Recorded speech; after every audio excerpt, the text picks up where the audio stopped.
It's funny how life works. One moment, you're picturing your perfect fairy tale, complete with a handsome prince, a beautiful home, and a future that sparkles brighter than any diamond.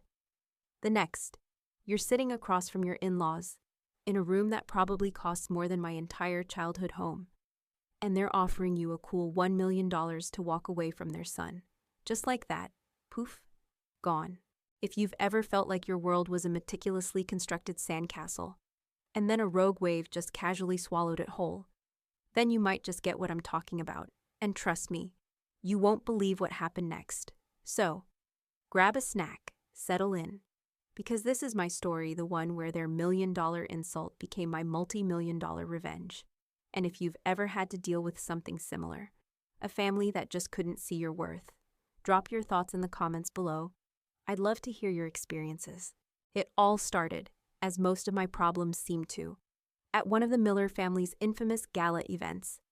This particular one was ostensibly a charity fundraiser for some obscure art foundation. But in reality, it was just another stage for Eleanor and Richard Miller to parade their wealth and influence. The air in their sprawling, sterile mansion always felt thick with unspoken expectations and the cloying scent of expensive lilies. Every piece of furniture looked like it belonged in a museum, untouchable, pristine, and in many ways, that's exactly how I felt in their world. A museum piece, meticulously dressed, admired from afar, but never truly belonging. I, Sarah, a girl from a decidedly middle-class background with a fierce independent streak, and a knack for numbers, my finance degree from a state university, a point of quiet pride for me, was often a subject of veiled amusement for them, had somehow found myself married to David Miller.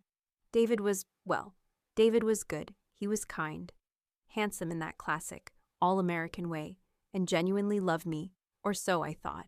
He was the golden boy, the heir apparent to the Miller Enterprises empire, a diversified holding company that seemed to own half the city's skyline and a significant portion of its economy. When we met, it felt like fate. He saw past my modest beginnings. I saw past his gilded cage. We had this easy banter, shared dreams, and a connection that felt real, untainted by the gloss of his family's world.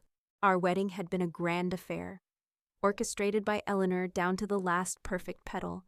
I remembered feeling like a princess, but also like a puppet, dancing to a tune I didn't quite recognize, and that feeling, that subtle, creeping sense of being controlled, had only intensified over the 2 years of our marriage. David and I lived in a beautiful townhouse, a wedding gift from his parents.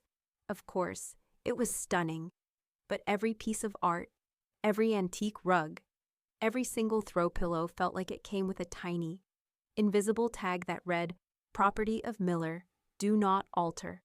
My attempts to personalize it, to make it our home, were met with polite smiles and subtle redirection. "Oh, darling, that minimalist sculpture simply won't do in the foyer. Richard found it on his last trip to Florence." Or, "Are you sure that vibrant rug goes with the antique Persian one we chose for the living room? It might clash." It was always about their choices, their taste, their vision for our lives. My career, something I had worked tirelessly for, was a constant point of contention. I was a senior financial analyst at a reputable tech firm, a job I loved and excelled at.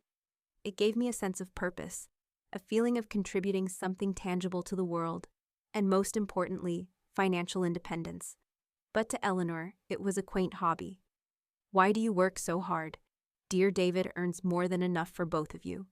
She'd coo over brunch, her tone dripping with a mock concern. Richard would interject with a dismissive wave of his hand. "A woman's place is truly in the home. Sarah, David needs a wife who can manage his social calendar, not pore over spreadsheets." It wasn't just about my job. It was about control. They wanted me compliant, dependent, and utterly absorbed into their orbit. My very existence outside of their influence was a threat.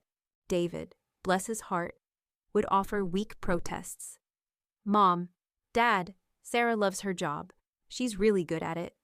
But his words would dissipate into the opulent air, drowned out by Eleanor's tinkling laugh or Richard's booming pronouncements. He was a kind man, but he was also a man who had never truly had to fight for anything. never had to stand up to the formidable force that was his parents.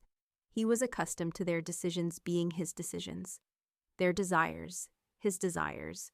The tension had been building for weeks, months even. Every dinner, every family gathering felt like an interrogation.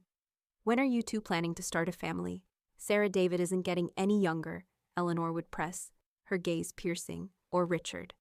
Have you reconsidered joining David at Miller Enterprises? Sarah, we could find you a nice little role, something less taxing. It was suffocating. I felt like a bird trapped in a gilded cage. The bars made of gold but no less confining. That night, at the art gala, the air was particularly charged. I had just landed a major project at work, a complex financial model that had earned me kudos from my boss, and a significant bonus. I was still buzzing with the quiet pride of a job well done. David had even suggested we celebrate properly later, but as the evening wore on, the usual passive-aggressive remarks escalated. Eleanor caught me near the marble staircase, a predatory gleam in her eye. Sarah, dear, a word. Her voice, usually soft and cultured, held an edge of steel. Richard joined her, his imposing figure casting a shadow over me. My heart gave a little nervous flutter. I knew this was coming. We need to discuss your future, Richard began, his voice devoid of warmth. Specifically, your future with David.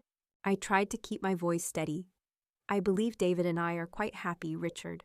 Eleanor scoffed, a tiny, almost imperceptible sound. Happiness is a luxury. Sarah, stability, legacy, reputation, those are the foundations of a Miller marriage. Richard leaned in, his voice dropping to a low, conspiratorial tone, as if we were discussing a business deal, not my life. Let's be frank, Sarah. You're a lovely girl, but you're not a Miller. You don't understand our world, our expectations, and frankly, you're becoming a distraction for David. A distraction. My blood ran cold. I bit back the retort that sprang to my lips. We've seen how stressed David has been, Eleanor continued, her eyes sweeping over me as if cataloging my flaws. All these independent pursuits of yours, it's not what David needs in a wife. He needs someone who's fully committed to his life, his career, his family's future. I finally found my voice, though it trembled slightly. I am committed to David, and to my own life. Richard let out a short, humorless laugh. Your own life is proving to be a hindrance to ours. So, we've come up with a solution. A mutually beneficial arrangement. You could say, he paused, letting the words hang in the air, building the dramatic tension he so clearly enjoyed. Eleanor watched me, a smirk playing on her lips. It was then, in that moment of chilling silence, that I truly understood the depth of their arrogance, their belief that anything, anyone, could be bought, could. Richard reached into his inner jacket pocket and pulled out a slim, leather-bound folder. He placed it on a nearby antique console table, the faint thud echoing in the vast, high-ceilinged room. We believe this is a generous offer, Sarah, he said, opening the folder to reveal a crisp, pre-signed check. My eyes fell on the number, written out clearly, unequivocally. $1,000. My breath hitched. $1 million, to simply vanish. It was an amount so astronomical, so insulting in its implication, that for a split second, my mind went blank. It wasn't just money, it was a testament to how little they valued me, how easily they thought they could erase my presence from their son's life. Eleanor stepped closer, her voice a poisonous whisper. Think of it, dear, a fresh start. You can buy that quaint little apartment you've always wanted. Pursue whatever hobbies you like, no more stress, no more expectations. Just freedom. From us. The last two words were delivered with a chilling emphasis. A thinly veiled threat. The world seemed to tilt on its axis. My initial reaction wasn't sadness or even despair, but a searing, white-hot rage. It wasn't just the money, it was the utter audacity. The profound disrespect. They weren't just asking me to leave David. They were dismissing my entire being, my worth, my love, as something that could be quantified, paid off, and discarded like a faulty appliance. They saw me as a problem to be solved with a checkbook. My hands clenched into fists. Hidden in the folds of my gown, The polished smiles, the polite condescension, the thinly veiled criticisms, it all coalesced into this one brutal, undeniable act of contempt. They thought I was so desperate for their approval, so beholden to their world, that I would crumble at this. They expected tears, pleas, maybe even a dramatic scene. But something shifted within me in that moment. The obedient, slightly timid Sarah, who had always tried to make peace and avoid confrontation, evaporated in her place. A quiet, steel-edged resolve began to form. They wanted me gone. Fine. They wanted to pay even better. But they had fundamentally underestimated me. They saw a woman they could buy. I saw an opportunity they were unwittingly handing me on a silver platter. I took a deep breath, forcing my expression to remain calm, almost serene. I even managed a small, enigmatic smile. $1 million, I repeated slowly, letting the number roll off my tongue. That is indeed a generous offer. Richard's face relaxed slightly, a triumphant smirk replacing his stern facade. Eleanor's eyes gleamed with satisfaction. They thought they had won. They thought they had broken me. So, Richard pressed, his voice now almost jovial, we have an agreement. Then, I looked from Richard to Eleanor, their faces smug, self-satisfied, and in that moment, an idea, audacious and utterly exhilarating, sparked to life in my mind. It was a crazy idea, a long shot, but it held the promise of not just freedom, but of something far sweeter vindication. Yes, Richard, I said, my voice clear and steady, devoid of any emotion they might expect. I accept. Their smiles widened. They had no idea what they had just unleashed. Accepting that check felt like stepping off a cliff, but oddly, instead of falling, I felt like I was finally learning to fly. The immediate aftermath of my acceptance at the gala was a blur. Eleanor and Richard, clearly pleased with their decisive victory, quickly ushered me away, their smug satisfaction radiating off them like cheap perfume. David, who had been conspicuously absent during the actual negotiation, no surprise there, found me shortly after. His brow furrowed with concern. Sarah, what happened? My parents cornered you, didn't they? Are you okay? His voice was laced with an anxiety that, in any other circumstance, would have been comforting, but now, it just sounded distant, unaware. I forced a tight smile. We just had a very productive conversation. David, don't worry about it. I couldn't tell him. Not yet. He wouldn't understand. He would see it as their generosity, their concern for his happiness, rather than the calculated dismissal it truly was. He loved me, yes, but his love was steeped in a lifetime of Miller privilege and ingrained obedience. He couldn't conceive of a world where his parents weren't benevolent deities. That night, I barely slept. The check for $1 million lay on my nightstand, a stark, almost surreal reminder of the day's events. It was a tangible representation of their desire to erase me, to buy my silence and my absence. But for me, it was a spark, not a spark of defeat, but of something new, something powerful. It was the first time in years I felt like I had a genuine choice, a real piece of leverage in a life that had increasingly felt predetermined by the Millers. The next few days were a strange mixture of numbness and intense clarity. I went to work, performed my duties with an almost robotic precision, but my mind was a whirlwind of calculations, not financial ones, not yet, emotional ones. I started replaying every interaction, every subtle jab, every patronizing comment. It was like a movie unfolding in slow motion, and suddenly, all the blurry background details came into sharp focus. Do you ever have those moments where you look back and think, how did I not see it then? That was me. All those little red flags I'd ignored, excused, or simply swept under the rug because their family, or they mean well, suddenly blared like sirens. I remembered the time Eleanor redecorated our study while I was on a business trip, replacing my functional, comfortable desk with an ornate, impractical antique, complete with a tiny note, much more fitting for a Miller home, darling. Or the endless comparisons to David's ex-girlfriends, always subtly highlighting their breeding or social grace. And the financial control, the financial control, from the moment David and I got engaged. His parents had insisted on managing our finances. Not directly, of course. David had an allowance, a generous one. That was deposited into a joint account. But his parents controlled the bulk of his trust fund and income from Miller Enterprises. My own earnings, which were significant, were often dismissed. Save it for your personal indulgences. Sarah, David's money is for the household, Eleanor would say. They always pushed us to spend from David's allowance, subtly implying that my money was secondary, less important. It made me feel like my contributions were inconsequential, like I was always just a guest in their son's life, tolerated but never truly accepted as an equal partner. David never saw it as control. He saw it as his parents being helpful or responsible. They just want us to be comfortable, Sarah, he'd say, genuinely perplexed by my growing discomfort. They're just making sure we're set for the future. But it wasn't comfort, it was a leash. A very expensive, diamond-studded leash. They micromanaged everything. From our vacation destinations, always a Miller-owned property, or one they frequented, to the brand of coffee we bought only the artisanal, ethically sourced beans Eleanor approved of. My relationship with David, once a sanctuary, now felt like another gilded cage. He loved me, I truly believe he did.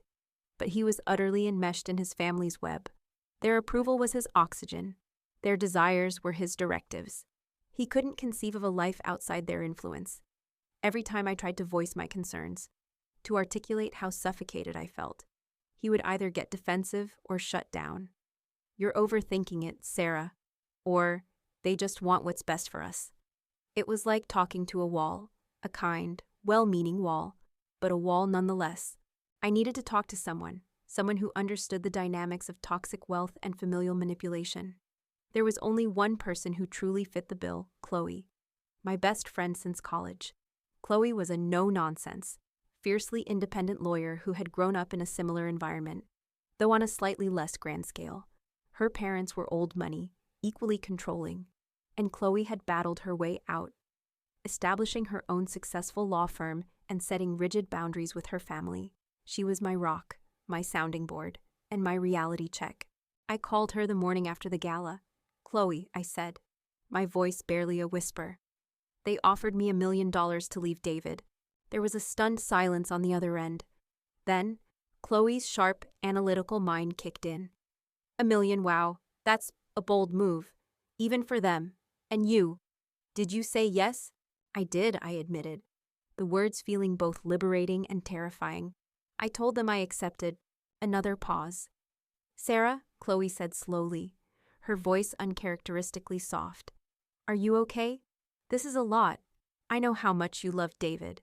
I did love him, I corrected, the past tense feeling disturbingly accurate. But Chloe, they didn't just offer me money. They offered me an escape. They validated every horrible, stifling feeling I've had for the past 2 years. They basically told me I was a nuisance, a distraction, someone who could be bought off. And you know what? They were right about one thing: I can be bought, but not in the way they think. I told her everything: the dinner, the gala, Eleanor's thinly veiled insults, Richard's brazen offer, the pre-signed check. I poured out all the frustration, the humiliation, the simmering rage I had suppressed for so long. Chloe listened patiently, her occasional "uh-huh" or "I knew it" punctuating my torrent of words. When I finished, there was a moment of silence. "Sarah," Chloe finally said, her voice firm and clear. "This is terrible, what they did. It's cruel, it's demeaning, and it's classic Miller, but it's also an opportunity." My heart leaped. That's exactly what I was thinking. "Okay," she said, her legal brain already whirring. "First, let's make sure that check clears. Don't touch a dime until it's officially in your account. No funny business. Get it wired. A certified bank transfer. Something ironclad. We need to make sure they can't pull any last-minute stunts." "Already on it," I confirmed. I told Richard I'd need the funds transferred within 24 hours for logistical purposes, which he just scoffed at. They sent the wire transfer this morning. "Excellent. Now, the $1 million, what are you going to do with it?" "That's where you come in, Chloe," I said, a mischievous grin spreading across my face. "They think they bought me off. They think I'm going to disappear quietly. But what if What if I used their money to make their lives a whole lot more complicated? Chloe chuckled.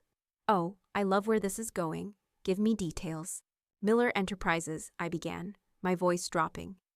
They have a major competitor, right? That smaller, more agile firm that's been nipping at their heels in the sustainable energy sector, Green Solutions, Inc.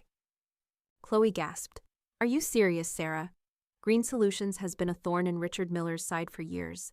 They're not huge, but they've got innovative tech, a loyal client base, and they're growing fast. Richard despises their founder, old Mr. Harrison, thinks he's an upstart. Exactly, I said. A thrill running through me. I've been doing some discreet research at work, looking at market trends, competitor analysis. Green Solutions is solid. They're undervalued, but their potential is massive. And more importantly, they represent everything the Millers aren't: ethical, innovative, and not tied down by decades of entrenched, outdated practices.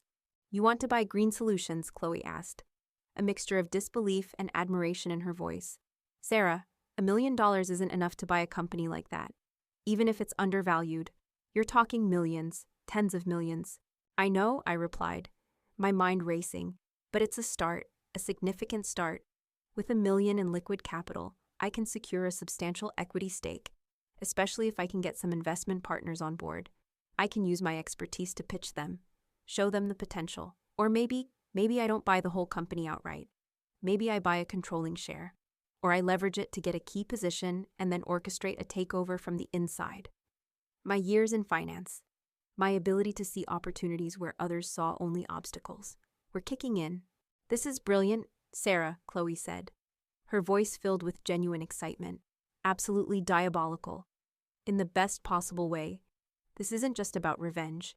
It's about building your own empire, your own legacy. Separate from anything they could ever touch. Exactly. It's about taking their insult and turning it into my independence. Their attempt to control me will become the very foundation of my freedom. We talked for hours, brainstorming strategies. Chloe, with her legal acumen, was invaluable. She pointed out potential pitfalls, legal loopholes, and ways to protect myself. We discussed everything from corporate structures to discreet networking. The more we talked, the more feasible, the more exhilarating. The plan became the anger that had fueled my initial acceptance began to transform into a cold, calculated determination. This wasn't just about getting back at the Millers. It was about proving something to myself. That I was more than just David Miller's wife. More than a distraction. More than a number on a check. The hardest part, I knew, would be telling David. Our parting had to be clean, decisive, and irreversible. It wasn't fair to him to drag him through this. And besides, his loyalty would always, inevitably, revert to his parents. I couldn't build my future on the shaky ground of a relationship constantly undermined by their toxic influence. A few days after the money had securely landed in a separate, newly opened account that only Chloe and I knew about, I sat David down. We were in our living room, the one Eleanor had decorated, surrounded by all the beautiful, impersonal objects that represented their ownership. David, I began, my voice trembling despite my best efforts. We need to talk. I've accepted your parents' offer. He stared at me, his handsome face paling. What, Sarah? What are you talking about? What offer? He clearly hadn't been privy to the details. Or perhaps his parents had simply omitted them, assuming he'd just accept my disappearance. They offered me $1 million to leave you. David, I stated plainly. Watching his reaction, his eyes widened in shock, then narrowed in confusion. They what? No, that can't be right. They would never, they just want us to be happy. The denial was instant, visceral. It confirmed everything Chloe and I had discussed. He was so deeply entrenched in their narrative that he couldn't even grasp the truth of their manipulation. David, they came to me at the gala. Richard had a check, signed, for $1 million. They told me I was a distraction, that I wasn't Miller material, and that it was time for me to go. He still looked incredulous, shaking his head. No, Sarah. You must have misunderstood. They probably meant it as a way to help you, to give you some independence if things ever went south. You know how they worry about protecting their assets. I felt a pang of despair. He genuinely believed it. He couldn't or wouldn't see their cruelty. "David," I said, my voice softer now, tinged with a deep sadness. "They explicitly told me to leave you. They wanted me gone. And I've realized they're right. I can't be part of this family. I can't live under their control anymore. I can't be someone I'm not, just to fit into their expectations." His face crumpled. But I love you, Sarah. Don't you love me?" "I do, David," I said, and a tear finally escaped, tracing a path down my cheek.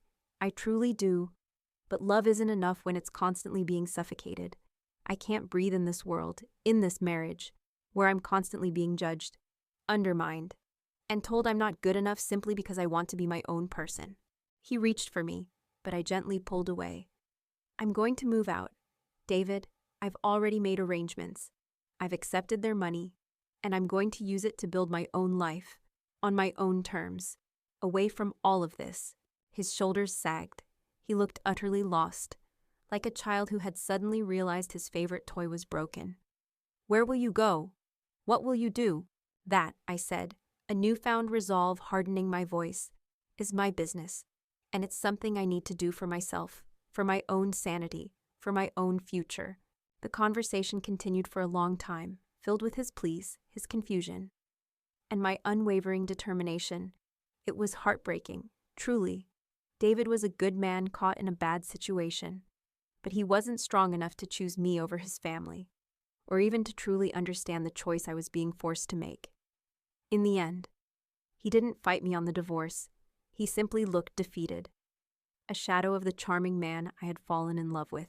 As I packed my bags, leaving behind the beautiful, soulless townhouse and all the trappings of the Miller Empire, I felt a strange mix of grief and liberation. I was letting go of a life I had once desperately wanted, but I was also embracing a future that was entirely my own, shaped by my choices, my strengths, and my defiant spirit. The $1 million wasn't just severance, it was seed money. And the Millers, in their arrogance, had just inadvertently funded their own downfall. They thought they had seen the last of me. They were about to learn just how wrong they were. The immediate aftermath of telling David was rough. He called, he texted. He even showed up at the small temporary apartment I'd rented, looking utterly bewildered. It broke my heart a little to see him so lost, but I knew I had to be firm. Every plea from him, every bewildered question, only reinforced how deeply ingrained his family's control was, and how little he truly understood my need for independence. "David," I said on one of his visits, standing at my doorstep, "your parents tried to buy me, and I let them, but I'm not being bought by them. I'm using their money to buy my freedom, and that freedom means being completely separate from their world, and from you." His face fell, and I saw a flicker of anger in his eyes then, quickly replaced by sorrow. "So, that's it, just over." "Yes, David," I said, my voice heavy with a finality that felt both brutal and necessary. "It's over." That conversation, painful as it was, solidified my resolve. There was no going back. The $1 million, now safely sitting in a high-yield savings account under my sole name, was my golden ticket. But it wasn't just about the money, it was about the principle. They thought they were sending me away with a handout, a severance package to ensure my silence and swift disappearance. They expected me to fade into obscurity, perhaps to open a small boutique or travel the world, far away from their gilded sphere. What they didn't realize was that I wasn't just accepting their money, I was accepting their challenge. My first order of business, after emotionally detaching from David, was to strategize the negotiation for the $1 million Richard and Eleanor in their boundless arrogance. Assumed my yes at the gala meant I would meekly sign whatever papers they put in front of me. They set up a meeting at their family law firm, a bastion of old money and even older patriarchy. I arrived, dressed immaculately, calm and collected, with Chloe by my side. She was my silent weapon, her mere presence a disruption to their usual intimidation tactics. Eleanor, draped in designer silk, offered a saccharine smile that didn't reach her eyes. "Sarah, dear, so glad you could make it. We just need to finalize a few things." Richard, puffing out his chest behind a massive mahogany desk, gestured to a stack of documents. Standard non-disclosure agreement. A few clauses about public statements, and the like. Nothing complicated. Actually, Richard, I interjected, my voice surprisingly steady. I have a few suggested amendments. Their faces, initially smug, froze. Their lawyer, a perpetually sneering man named Mr. Harrington, raised an eyebrow. Amendments, Ms. Carter, this is a straightforward separation agreement. It is, I conceded, but I believe a document of this magnitude, involving such a significant sum, warrants a thorough review to ensure clarity and mutual benefit. Chloe, if you would, I nodded to Chloe, who slid a folder across the table. Chloe, ever the professional, launched into a concise, articulate explanation of my proposed changes. We had spent days meticulously drafting these. They weren't radical, but they were crucial. We eliminated clauses that restricted my future employment or business ventures. We added language that stipulated the funds were a gift, not a settlement, preventing any future claims of shared marital assets from their side. Especially if David decided to contest, we ensured there were no non-compete clauses that could tie my hands regarding Miller Enterprises' core business. Even though my true target was their rival's company, we also insisted on a specific timeline for the transfer of funds and made sure there were no hidden stipulations about public statements beyond a very basic, mutually agreed upon announcement about the divorce. Richard's face grew redder with each point Chloe made. Eleanor's jaw tightened. "This is preposterous," Richard boomed, slapping his hand on the desk. "We are offering you a very generous sum, and you come here with demands." "Richard," I said calmly, meeting his furious gaze, "you offered me $1 million to walk away from your son. I accepted. This is simply ensuring that the terms of that acceptance are fair and legally sound for both parties. Unless, of course, the offer wasn't as generous or straightforward as you initially made it out to be." I raised an eyebrow, challenging him. He spluttered, momentarily silenced. The last thing he wanted was for me to accuse them of being underhanded, especially with their esteemed lawyer present. Their reputation, above all else, was paramount to them. Mr. Harrington, sensing the shift in power, cleared his throat. "Mr. Miller, perhaps we should review Ms. Carter's proposals. Some of them seem reasonable from a legal standpoint, ensuring a clean break." He shot me a grudging look, a silent acknowledgement that I was playing this game well. Reluctantly, Richard conceded. They huddled with their lawyer, whispering furiously, while Chloe and I sat serenely. A picture of calm confidence. It was a small victory, but a significant one. I wasn't just taking their money. I was dictating the terms of my own departure, after about an hour of tense back and forth, with Chloe gracefully pushing back on every attempt to reinsert restrictive clauses. We finally had an agreement. The $1 million would be wired to my account within 24 hours. No strings attached that could genuinely bind my future endeavors. I signed the papers, my hand steady, a triumphant flutter in my chest, as I walked out of that opulent law firm.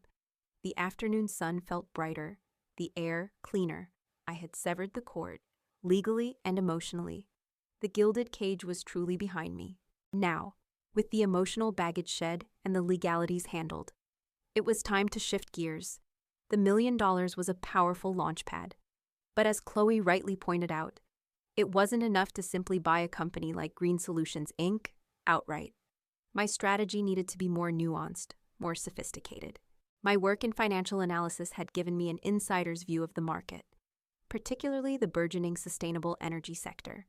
I knew Green Solutions was a privately held company, founded by a visionary, albeit somewhat eccentric, engineer named Arthur Harrison. He was in his late 60s, passionate about his technology but perhaps less astute about the cutthroat business side.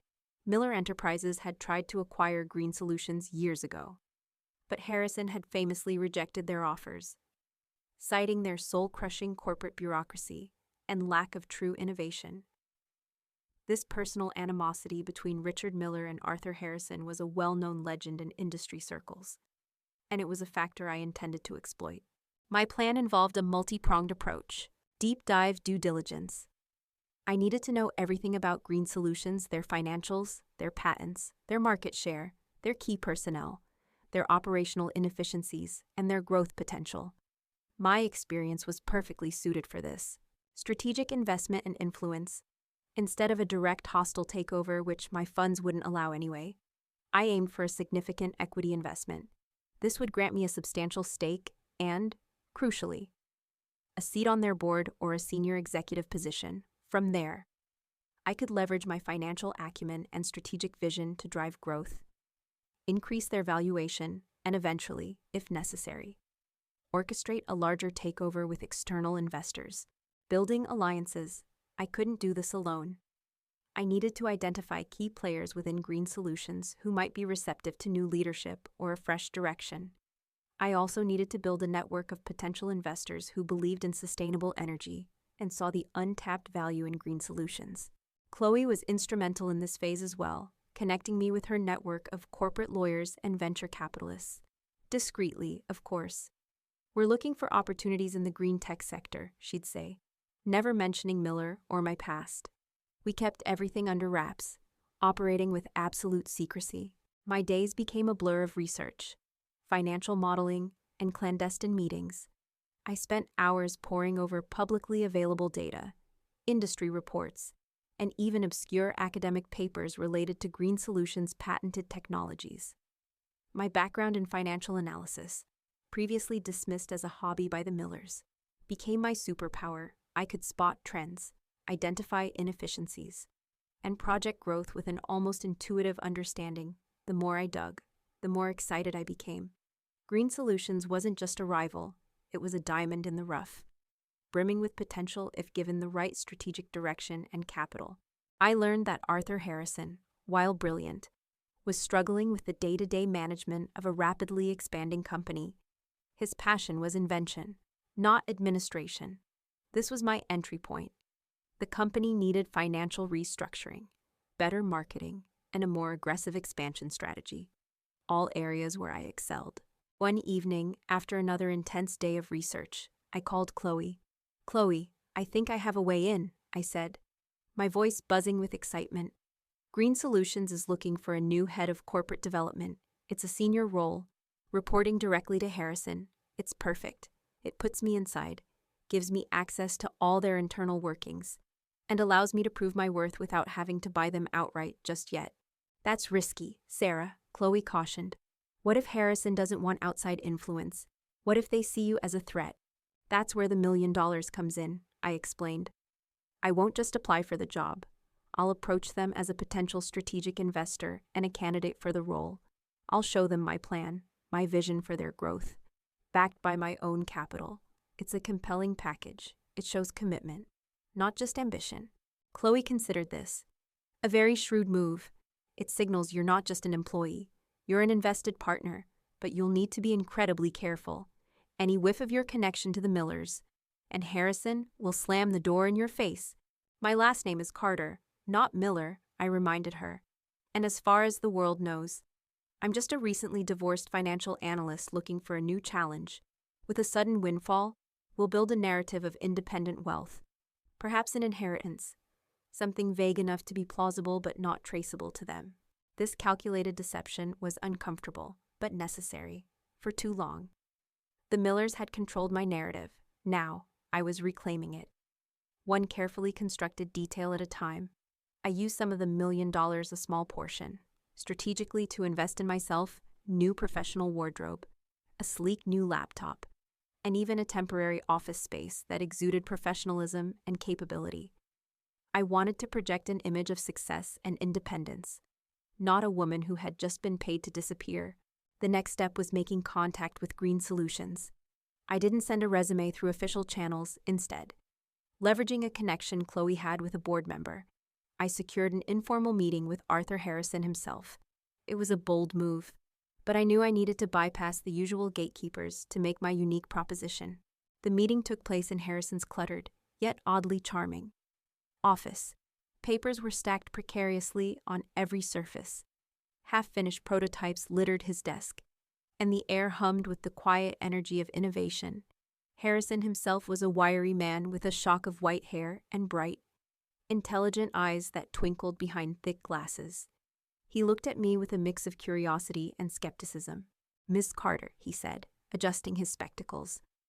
I understand you're interested in our head of corporate development position, but also in a potential investment. That's correct, Mr. Harrison, I replied, my presentation deck ready on my tablet.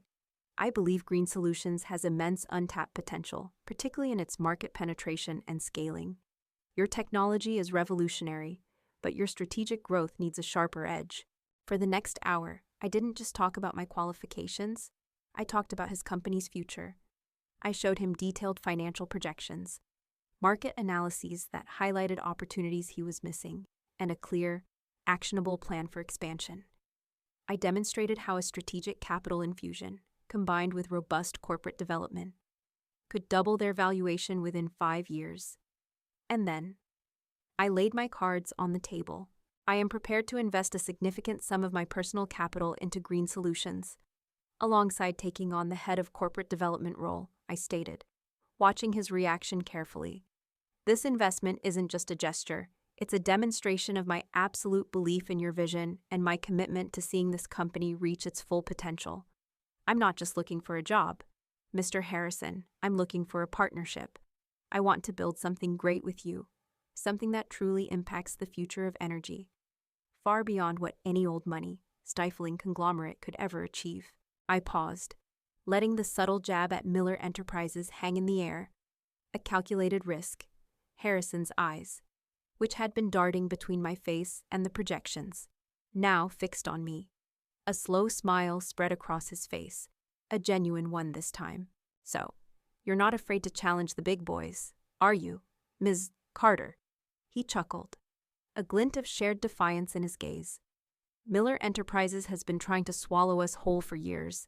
They offered me a king's ransom, but I told Richard Miller where he could stick his corporate synergy. Precisely, Mr. Harrison, I affirmed.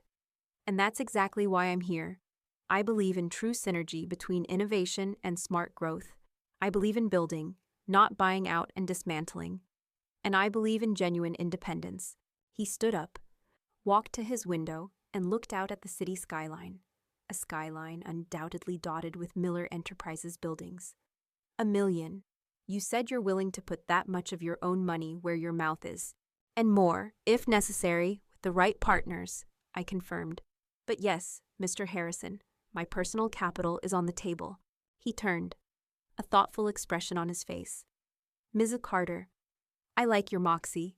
I like your vision, and frankly, I like that you seem to understand that some things are worth more than just money. He extended a hand, a broad smile now on his face. Welcome to Green Solutions. Let's shake up the world, shall we? And with that handshake, my world irrevocably changed. The $1 million insult from the Millers wasn't just accepted, it was about to be weaponized. Their golden cage had not only been escaped, it had been melted down and reforged into the foundation of my own, far more powerful, empire. They thought they had seen the last of me. They were about to see me at my most formidable. Stepping into Green Solutions, Inc., as the new head of corporate development felt like exhaling after holding my breath for 2 years. The contrast with Miller Enterprises was immediate and refreshing. Instead of hushed hallways and hushed conversations, Green Solutions hummed with a vibrant, almost chaotic energy. People openly debated ideas in glass-walled offices. Whiteboards were covered in scribbled formulas and wild concepts, and the scent of freshly brewed coffee mingled with the faint, exciting smell of new technology. It was invigorating, and for the first time in a long time, I felt like I was exactly where I was supposed to be.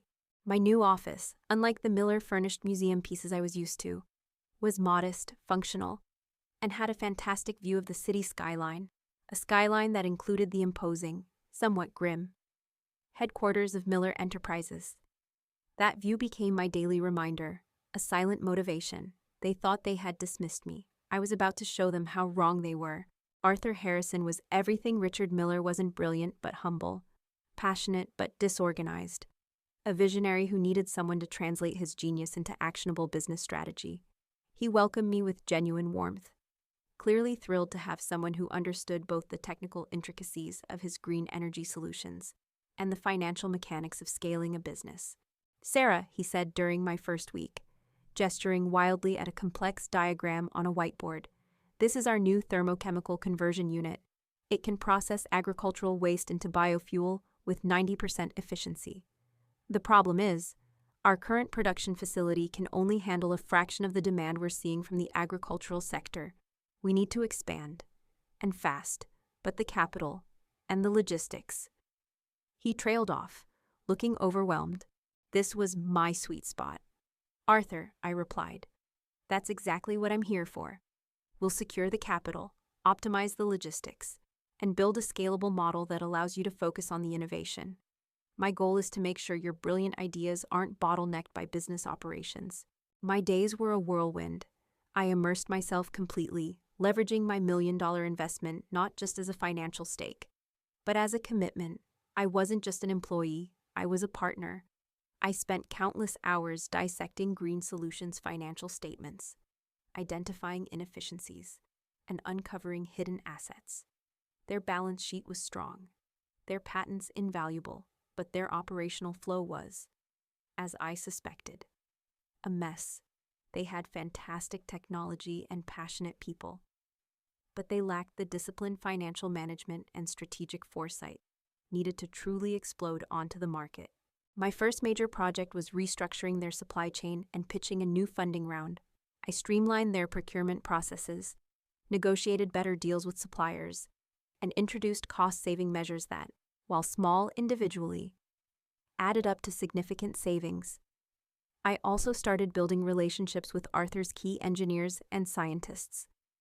They were initially wary of a finance person invading their creative space, but I made sure to learn from them, to understand the nuances of their technology, and to show them that my aim was to empower their innovation, not stifle it.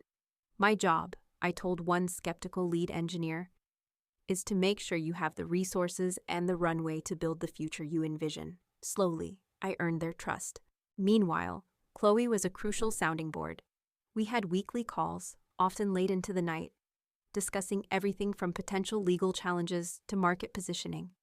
"How are the Millers, by the way?" she'd ask, a mischievous note in her voice. Blissfully unaware, I imagine. I'd reply, "Richard probably thinks I'm off somewhere enjoying my freedom, perhaps volunteering at an animal shelter or taking up interpretive dance." The irony wasn't lost on me. While they imagined me living a life of quiet leisure, I was actively working to build a formidable competitor right under their noses.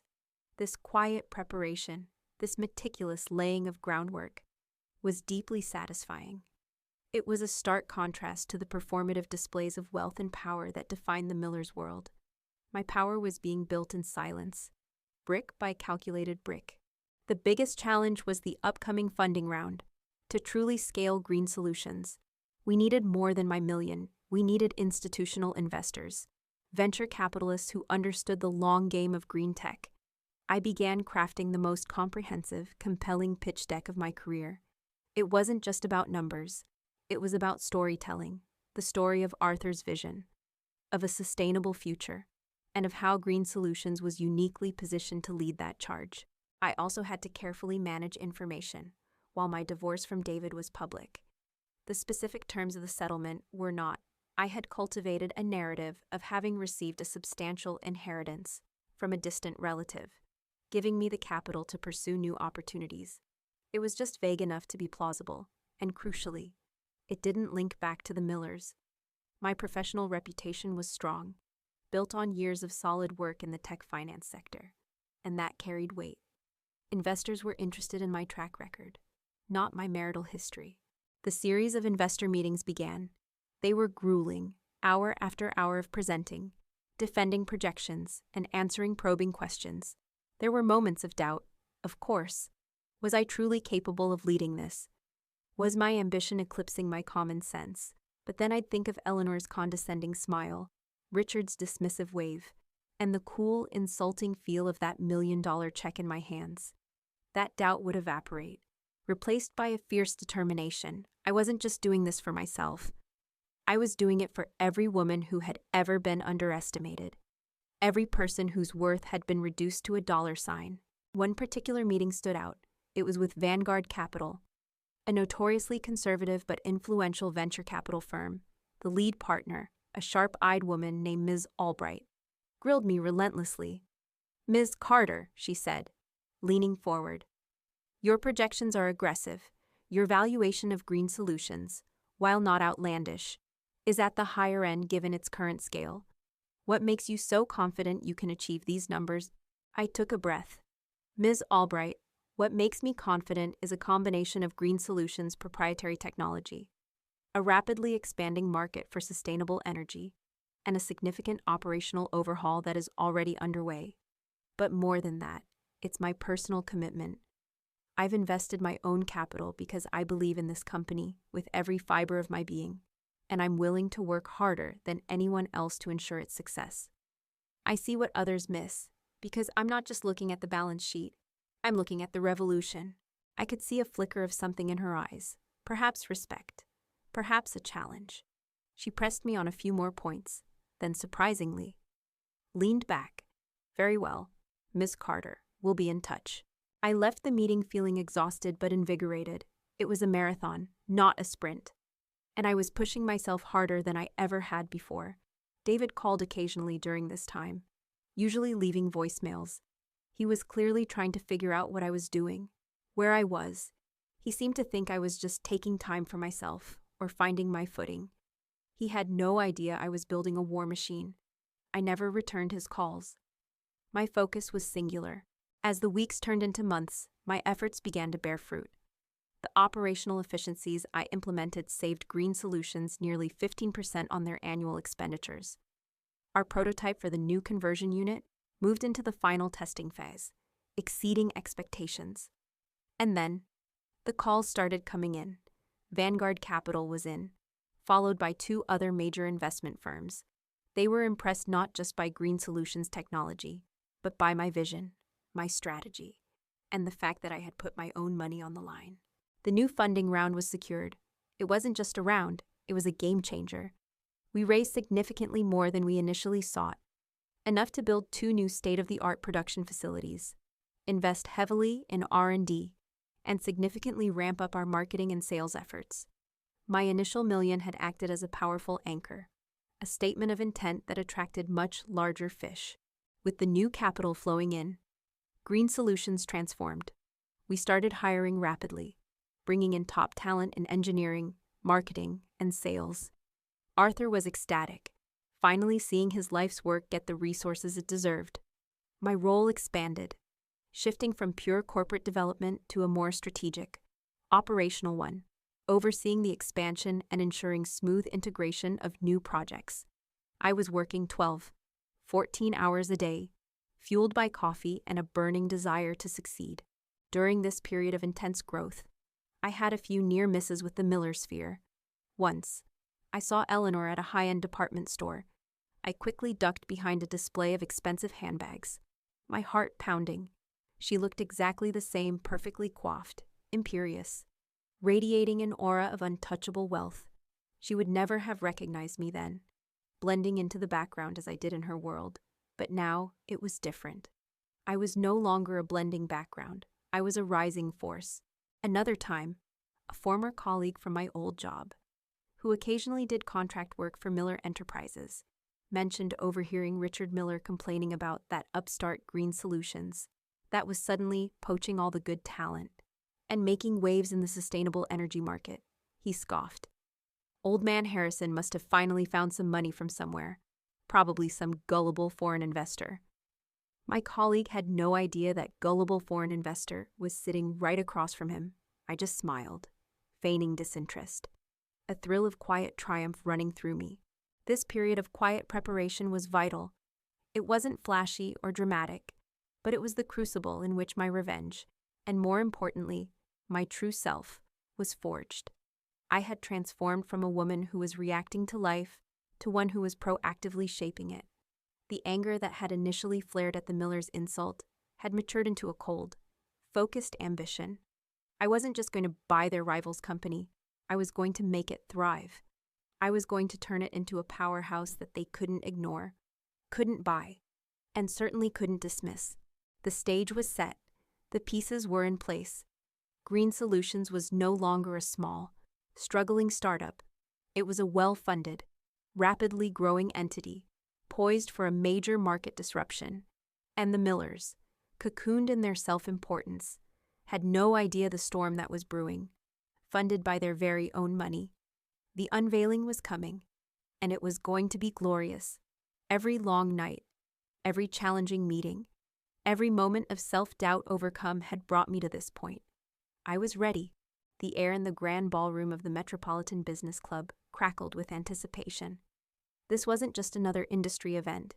It was the annual Innovation Summit, a prestigious gathering where the titans of industry showcased their latest breakthroughs. And this year, Green Solutions Inc. now wasn't just attending, we were presenting the keynote. I stood backstage, my heart a drumbeat against my ribs, but my exterior calm and composed. Arthur was beside me, buzzing with nervous excitement. "They're all out there, Sarah," he whispered, peering through a slit in the curtain. "The Millers, too. I bet Richard wouldn't miss a chance to see what his pesky little rival is up to." A surge of adrenaline, cold and sharp, shot through me. This was it. The moment I had been meticulously building towards. Brick by calculated brick. The quiet preparation was over. It was time for the unveiling.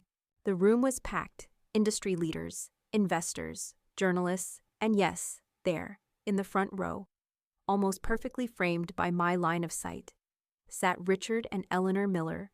Richard, looking imperious in his tailored suit, a faint frown already etched on his face. Eleanor, beside him, her expression a mix of detached curiosity and thinly veiled disdain. David wasn't with them. I assumed he was still reeling from our separation, or perhaps he just couldn't face the awkwardness. Good.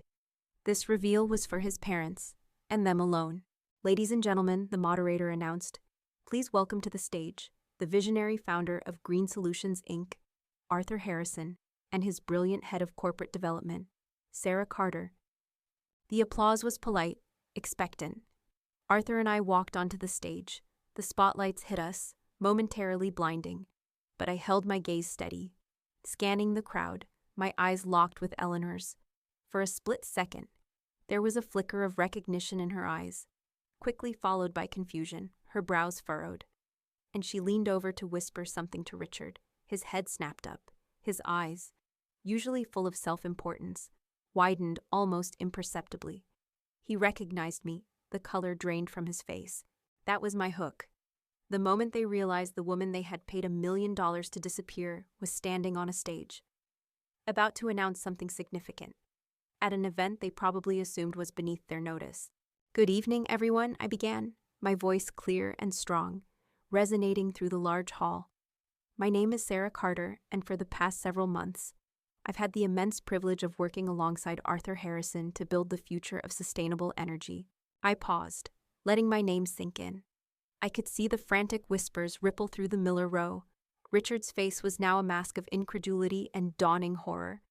Eleanor, usually so composed, looked utterly flustered. "If you've ever felt like the world's energy problems are too big to solve," I continued, addressing the broader audience, but my eyes flickered to the Millers again, "or that innovation gets stifled by entrenched interests, then you're not alone. For too long, the energy sector has been dominated by a few large players, often resistant to change, clinging to outdated models." I launched into our presentation, smoothly transitioning to the technical aspects. Arthur spoke passionately about our patented bioreactor technology, showcasing stunning visuals and animations of how it efficiently converted waste into clean energy. Then, it was my turn to reveal the business strategy. "Today, Green Solutions isn't just presenting a new technology," I announced. A slide flashing on the screen behind me, a sleek, modern logo of Green Solutions with a new tagline, "Powering Tomorrow Today." "We're announcing a new era for our company, thanks to a recent incredibly successful Series B funding round. We have secured over $50 million in new capital." A collective gasp rippled through the audience. $50 million was a massive sum for a company of Green Solutions' size. I saw Richard's hand instinctively tighten into a fist. "This capital," I continued, "will allow us to break ground on 2 new state-of-the-art production facilities, scale our bioreactor technology, and significantly expand our market reach. But that's not all." I took a deep breath. and a slow, deliberate smile touched my lips. This was the moment of impact. Today, Green Solutions, Inc. is proud to announce a strategic acquisition that will catapult us to the forefront of the sustainable energy market. We have successfully acquired Solaris Tech, a leading innovator in advanced solar panel manufacturing. A stunned silence filled the room, quickly followed by a buzz of excited murmurs. Solaris Tech was a prominent player, a known entity.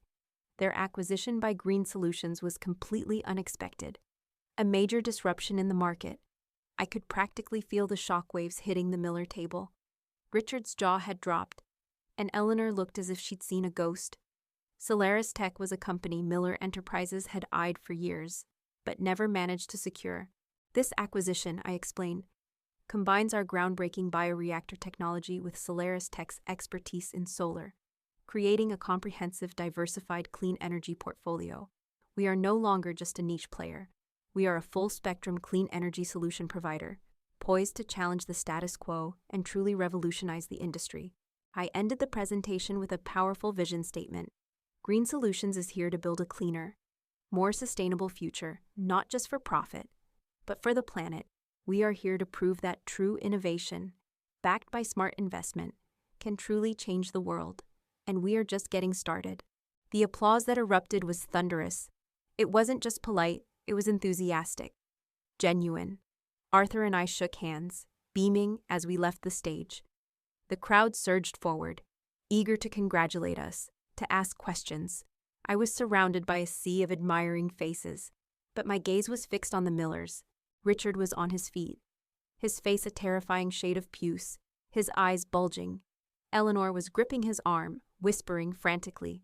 Their lawyer, Mr. Harrington, was by their side, looking equally dumbfounded. They had clearly not anticipated this. They had not anticipated me. Suddenly, Richard pushed through the crowd, his face contorted in a furious grimace. "Sarah, what the devil do you think you're doing?" he bellowed, his voice carrying over the excited chatter. The crowd around us quieted, sensing the impending drama. All eyes turned to us. This was the confrontation, live and in glorious high definition. I turned to face him, my expression calm, almost pitying. "Richard," I said, my voice measured and clear. "I'm doing exactly what I said I would do, building my own future, on my own terms. With our money," he spat, his voice laced with venom. "You used our $1 million to buy our rival's company." A collective gasp went through the now silent crowd.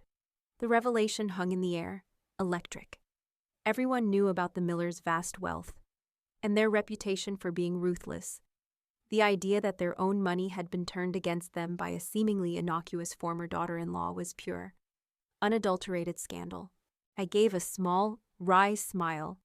"Richard, when you offered me that $1 million to leave David, you called it a mutually beneficial arrangement. You called it freedom, and you specifically stated it came with no strings attached. Remember, my lawyer made sure of that." I glanced pointedly at Mr. Harrington, who squirmed uncomfortably. "I merely accepted your generous offer and used it to invest in a company that shares my values. It was, as you put it, a clean break and a very wise investment, as it turns out." Eleanor stepped forward, her face a mask of fury. "You manipulative little schemer, you planned this all along, didn't you? You tricked us." "Tricked you?" I scoffed, a genuine laugh escaping me. "No, Eleanor, you underestimated me. You assumed that because you could buy me out of your son's life, you could also buy my silence, my ambition, my very worth. You treated me as a commodity, and I simply used the currency you provided to forge my own path. You called me a distraction, a hindrance to David's future. Well, now I'm a competitor, a formidable one." Richard's face was now mottled with rage. "You will regret this. Sarah Miller Enterprises will crush you. We will buy out Green Solutions, just like we buy out every other little upstart that dares to challenge us. You tried that before, Richard," I reminded him, my voice cool. "Arthur Harrison refused you then, and he certainly won't sell to you now. And as for crushing us, well, we've just secured $50 million in new capital, acquired a major solar tech firm, and we have a superior, patented technology for biofuel conversion. Do you really think your outdated bureaucratic empire can compete with true innovation and agility? I paused, letting the implication sink in. Or perhaps you should ask your son how easily I can be dismissed. Just then, David appeared, pushing his way through the stunned onlookers. He looked pale, bewildered, and utterly miserable. Sarah! What's going on, Mom? Dad! What are you doing? I looked at David, my gaze softening slightly. He was caught in the crossfire, a victim of his parents' own making. David, I said, my voice gentler than it had been with his parents. Your parents paid me $1 million to leave you. I took it. And I used it to invest in green solutions. I'm now head of corporate development, and we just acquired Solaris Tech. I'm building my own future, one they can't control. David stared at me, then at his parents, a look of profound betrayal and shock on his face. He finally seemed to grasp the full extent of their manipulation. And my defiance. You paid her to leave me, he asked his parents, his voice barely a whisper, filled with a hurt that was almost tangible.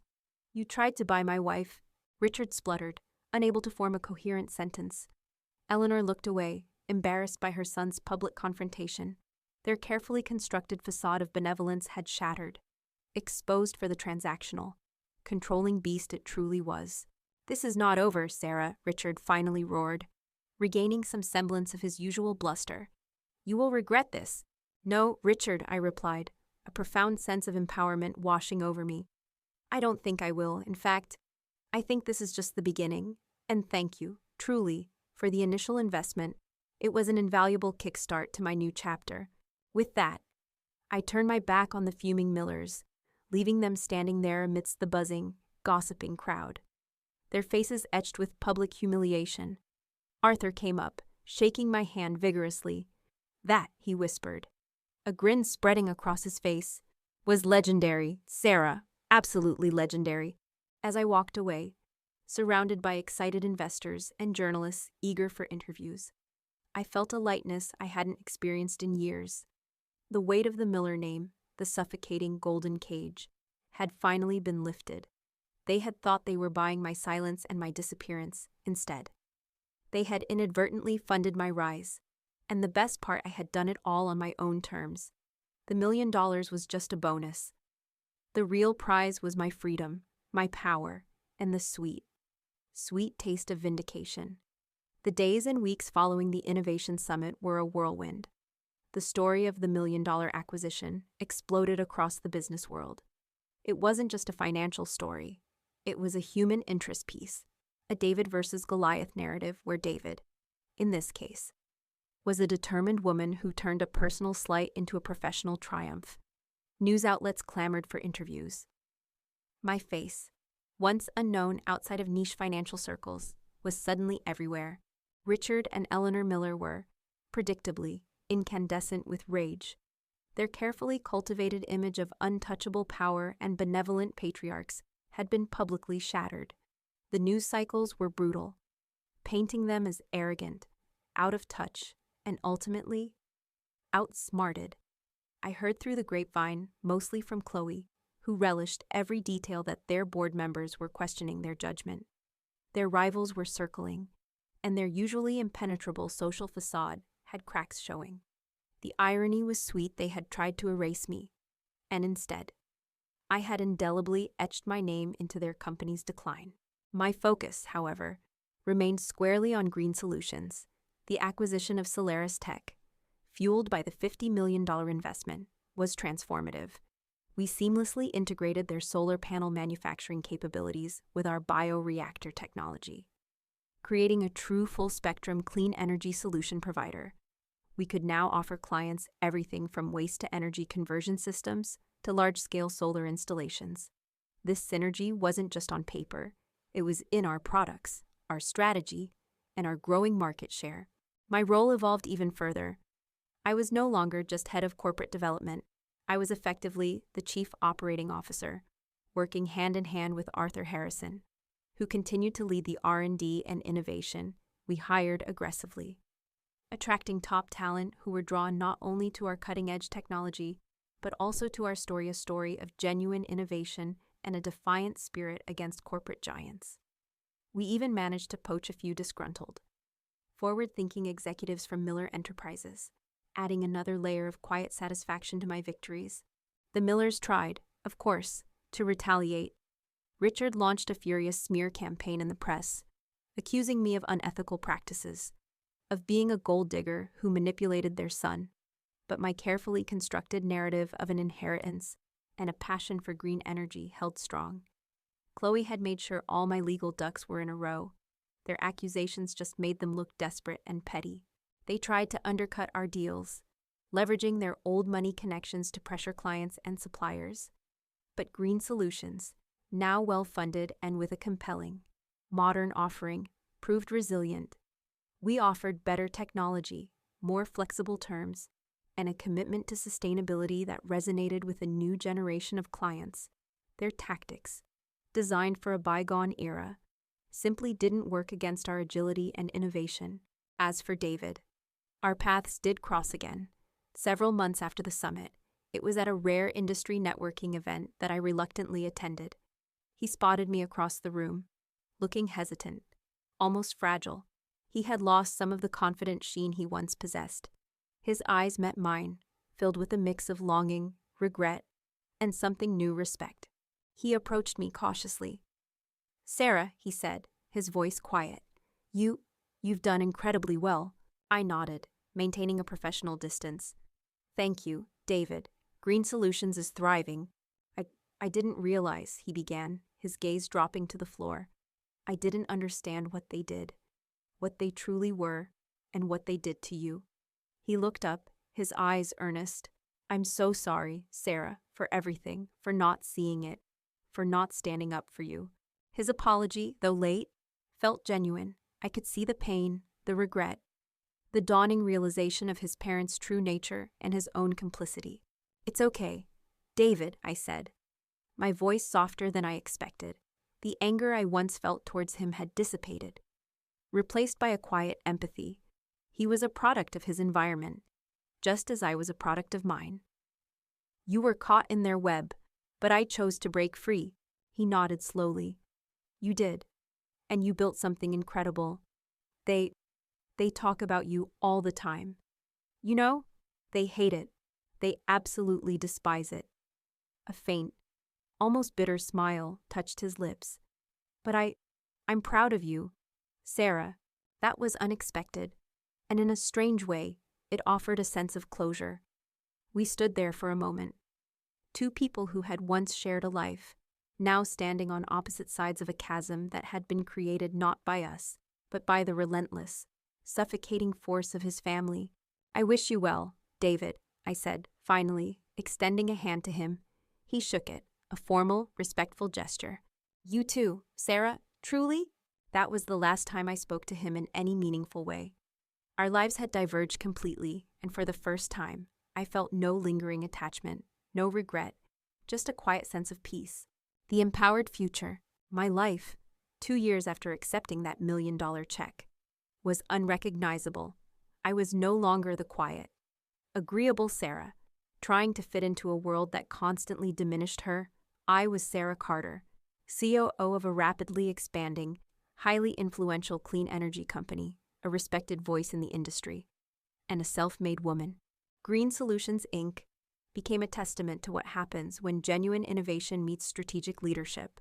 We didn't just survive, we thrived. Our products were in demand globally. We were winning awards, pioneering new technologies, and most importantly, making a tangible difference in the fight against climate change. My initial investment, their $1 million insult, had blossomed into a substantial fortune, far exceeding anything they could have ever imagined.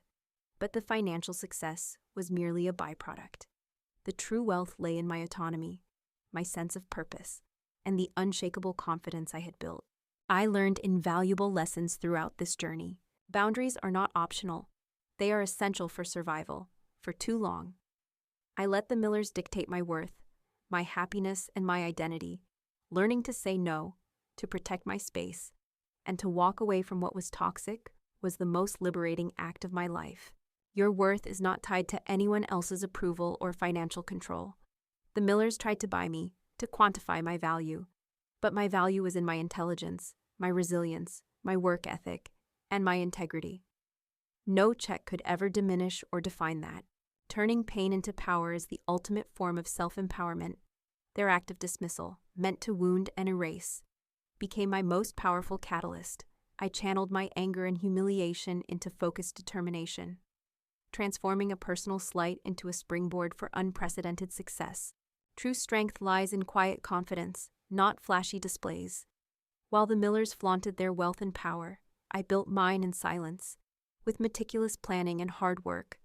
The loudest statements are often made by actions, not words. I also found joy in unexpected places. My relationship with Chloe deepened, forged in the fires of shared strategy and mutual respect. I cultivated new friendships with like-minded individuals in the clean energy sector, people who shared my passion for innovation and impact. I even found time for personal growth, rediscovering hobbies I had neglected, like hiking and painting, reminding myself that my life was more than just work.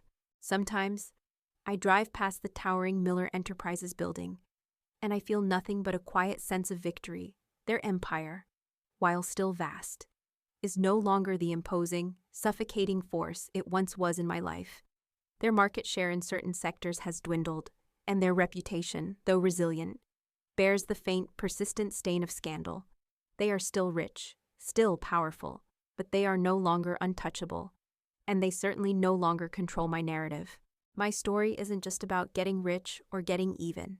It's about finding my voice, reclaiming my agency, and building a life on foundations of my own choosing. It's about understanding that sometimes the greatest gifts come disguised as insults, and the most unexpected paths lead to the most profound empowerment. So, if you're out there feeling undervalued, stifled, or dismissed by people who think they know what's best for you, remember this: your worth is inherent, your potential is limitless, and sometimes, all it takes is one audacious decision, one turning point, to reclaim your narrative and build a future that is truly, magnificently your own. Hit that like and subscribe button if you've ever had to fight for your own worth. Drop your stories of personal triumph in the comments below, and share this video with anyone who might be struggling to find their voice. Your journey starts now.